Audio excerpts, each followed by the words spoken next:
ములుగు జిల్లా వెంకటాపురం మండలం నూతన తహసీల్దార్గా బాధ్యతలు స్వీకరించిన తహసీల్దార్ వేణుగోపాల్కి తెలంగాణ రాష్ట్ర వాడ బలిజ సేవా సంఘం ఆధ్వర్యంలో ఘనంగా స్వాగతం పలుకుతూ శాల్వాతో సత్కరించి స్వీట్లు పంచిపెట్టారు.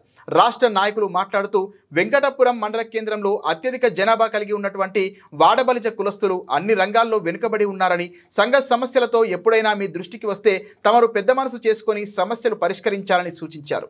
ఈ కార్యక్రమంలో తెలంగాణ రాష్ట్ర అధ్యక్షులు డర్రా దామోదర్, రాష్ట్ర అధికార ప్రతినిధి తోట మల్లికార్జునరావు, ములుగు జిల్లా ముఖ్య సలహాదారు బద్ది ఆదినారాయణ, మండల అధ్యక్షులు బొల్లె సునీల్, వాజేడు మండల అధికార ప్రతినిధి బొల్లె ఆదినారాయణ, కార్యదర్శి బోగాట విజయబాబు, మల్లికార్జున్, పోతురాజు, వెంకటేష్, నాగేంద్రబాబు, జానకమ్మ తదితరులు పాల్గొన్నారు.